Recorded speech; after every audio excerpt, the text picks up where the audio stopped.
My advice to anyone who's set on the path of finding purpose, of finding meaning, of finding themselves, or on the path to anyone who's on the path of awakening in any sense or in any shape or form, is to not get too caught up on how things should be, on what they need to do, on what actions they should take in order for them to get to that purposeful life, to that meaningful life. To not even get stuck on how your purposeful life, your meaningful life, do not get too stuck on that vision you have visualized for your future. Do not get too stuck on how this dream reality of yours should look like. Because you might have, at this point, feel as if you realized that this is your meaningful life, that this is your life of fulfillment, that within the next year, that's where you would like to be, that's where you're gonna get yourself to one way or another, because that's your purpose, that's your loving life, that's where you're mostly, loving and unconditionally loving and blissful and joyful and graceful and grateful to life and in service to others. Do not become a slave to what needs to be done. Do not become a slave even to your purpose, even to your meaning, even to how any of this should look like. Because just like there are 10 or 100 or plenty of paths that lead to the same point, that same point in within itself could be a different point, could be a whole spectrum, could be 100 other points.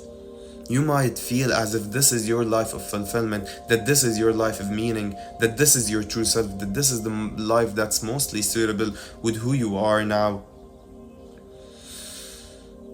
But in doing that and thinking that, in having that approach to life, to purpose, to meaning, you might end up, what I realized is that you end up blocking so much on your path, that you end up neglecting and ignoring so many leads and hints and compasses, navigational tools on your path that might have led you to something so much greater, that might have led you to a life of more fulfillment, of more bliss, of more abundance, of more love.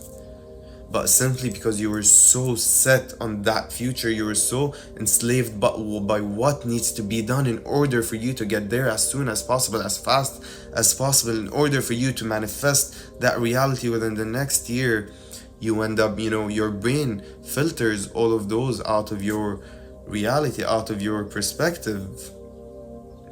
And that's exactly how many people, end up breaking out of one cage to push themselves, to bury themselves into another one. That's how, just like, that person who was very driven by breaking free from societal standards, from breaking free from societal constructs and paradigms, to find their freedom, to venture into the unknown, unrestricted and hindered by anything whatsoever, only to believe that they need to really become revolutionaries and to rebel against the known constructs and against known paradigms and against dogmas. They became so engulfed by this concept that they ventured to find their freedom, only to become again imprisoned by that pursuit for freedom, or by that despite to what they broke free from. And again, they limit themselves. They put themselves, sure, in a bigger cage, in a cage that's now more aligned with whom they have become, with their moral compass, with their current moral compass, with their current belief system. But it's simply another cage. It is simply, just like if someone hated, that the fact that the society is so judgmental, that people are so judgmental and they're so critical and cynical, and that person believed that life should be more easygoing and it shouldn't be so judgmental and it should just be a flow of nature. We should just flow with nature and let everyone be and let be, only to become so judgmental towards that concept. They became so judgmental and critical and hateful of judgment itself. So they became they broke free from one, cage right into another one. So the thing that they hated the most, they ended up turning against that thing and becoming an exact reflection of that thing towards that thing that they hated. So it is simply a bigger cage, a more, cage that they can morally justify. That's all that it is. But it's not. And that's how things turn out when you're so engulfed by your future vision, by your vision for the future, and you visualize it and you're very stuck on it being that way and going in that perfect image, and that whatever you think is your perfect image. There's a great resemblance to this with something else, with something we're all familiar with. Because if you think closely, this is exactly going to remind you of something that's very close to your heart. It's gonna be a reminder of the rest of your life, of your past, of your entire past, and how it worked out until up to this point. For the majority of people at least. Because the moment we're birthed into this life, we have the next at least 18 or 20 years set for us, For, a great percentage of people, it's even way longer than that. That's already set for them. It's already drawn and programmed for them. And that's exactly what you're doing to yourself. Just like that school system, you go to nursery and then you're looking for that moment when you're gonna graduate from primary school, and then middle school, and then high school, and then you go into college and you become successful and you do this and that, and then you find a stable, well-paying job. And at least the first 18 years with school, with the school system, before you even get into university.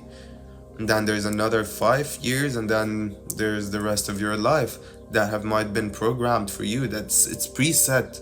And that's what you're doing to yourself by being so fixated on how your life should end up being, on how you should be in 10 years, 5 years, 1 year from now. On how your future should look like, on how your purpose is and meaningful life should look like, on how your true self is. You keep imagining all of those things, how you would be, and you get too stuck up on that image that you become enslaved by it.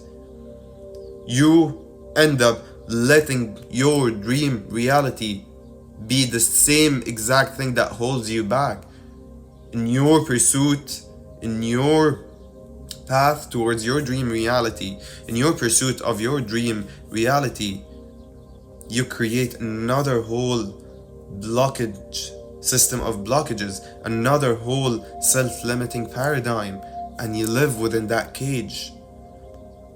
So if you're one of the fortunate ones to be able to break free, to fly out of that cage when we realized that it was unlocked, because many people, they get so accustomed to living in a cage that even if it's unlocked, that even if the door is unlocked, they cannot fly out of that cage. They've gotten so accustomed to the familiar. They've gotten so accustomed to living in a cage. But even those who fly out to find their freedom, to find their loving life, to find their meaning, purpose, to awaken to the truth, to their truth, they end up burying themselves in another cage with another set of limitations.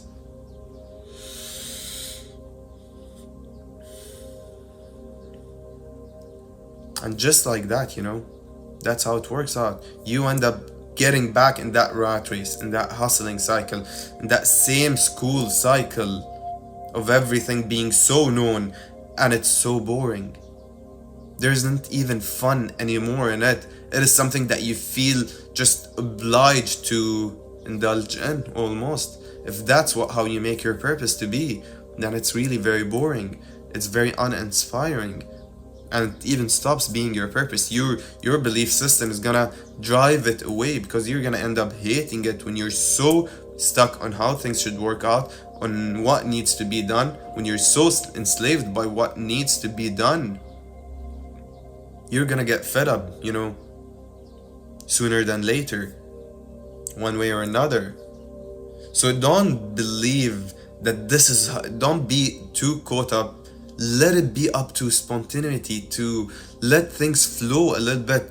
Sure, have a direction, but don't abuse that compass. Have a set direction that, in that direction, I'm going north from here. That's my direction. North could possibly have this or that, but more so, north have my fulfillment. North have a life of grace, a life of gratitude, a loving and unconditional loving life. A life of bliss, of joy, of abundance, financial abundance. That's what direction you should set according to what you want, to what you feel called to, based on what you think that image of your purpose is. Just take the emotions out of it and let this be your navigation. Never take one path, never get too set up on one course, on one path, but also don't get too stuck on one end point. Because you already have the feelings of that purpose. You're already aligned with that emotional belief system of that purpose. Let that be your drive. Let that be your compass. It's gonna lead you there one way or another. You're gonna find your way there. It doesn't have to look exactly as you imagined it, but because you think it has to look like that, you might be blocking the other version of it, which is the true image of it actually. So in your attempts to break free from one construct, don't bury yourself into another one. In your desperate attempts, just because you're so desperate to break out of something, you actually end up, hating that thing so much and circling your way back to become an exact reflection of that thing towards that thing. And then again, you are living within a self-limiting paradigm. Thank you so much for tuning in to another video by AfsConsciousFrequency. Don't forget to like this video and subscribe to my channel because it helps me so much, and it helps this video find its way to many more others who might actually need it.